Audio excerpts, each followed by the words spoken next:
Hey, Pastor Steve Waldron, the Way of Life Encyclopedia of the Bible and Christianity. And for the price, I think this thing costs like under $30, like $28. You can get it off church Bible publishers, local church Bible publishers. You can buy it from the Way of Life. David Cloud is just, in my opinion, one of the top scholars in the world today, biblical scholars, or a scholar in any field, really. He has done so much work. This is the 4th edition. I think they have like a 5th and 6th edition.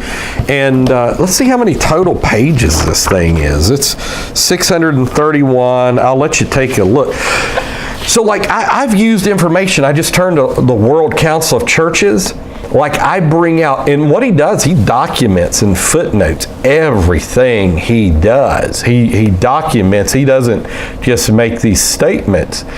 And so on the World Council of Churches, I've shown people and used it in teaching some of the things he said, and they're totally and utterly shocked by it. They're just like, really? The World Council of Churches? The World Council of Churches dancing with idolatry. Man, if you don't get his Friday newsletter, it's one of the best things to get on the internet, because he's Ezekiel 8 digging through the walls of kind of evangelical Christianity kind of thing, and it is fantastic. But I mean, you can just see, and so it's like a regular Bible dictionary, but to me it's more theological and it's more practical.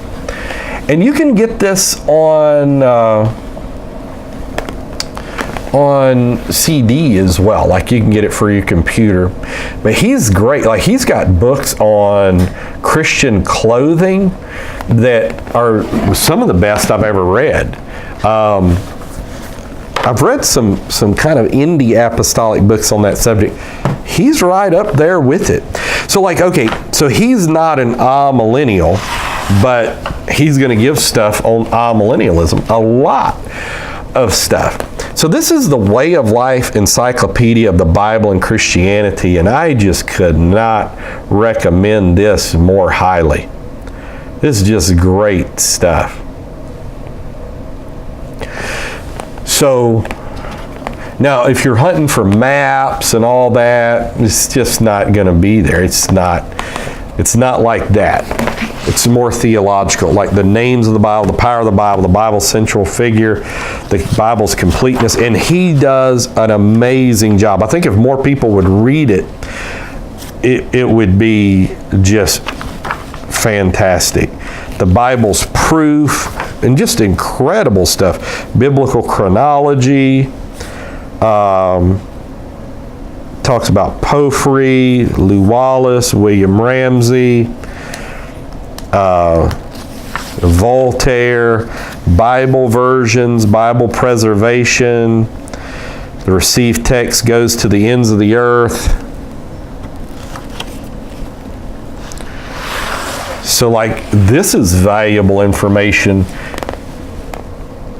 that like the King James Bible through the received text went to all these various languages. People are always asking me, where do you get this information?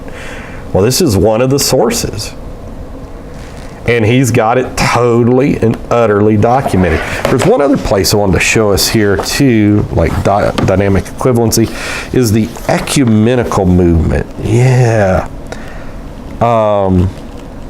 Sadly, it's common to find drinking, smoking, cursing, immodest dress, dancing, homosexuality, and various other forms of immorality among ecumenical Christians.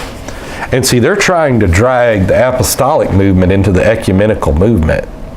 So we need to be highly aware of that. As a matter of fact, I'm trying to get some old UPCI manuals, which I've got some floating around, they're just boxed up, and comparing them with the new ones, because I think we took out some things against the ecumenical movement over the course of time of freshening up the manual. I think we may have freshened it up in a modernistic way. So, great little dictionary, highly recommend it. And again, I'm not going to agree with everything theological in it, but it's got some really good stuff, information you really can't find anywhere else. God bless. Talk with you later in Jesus' name.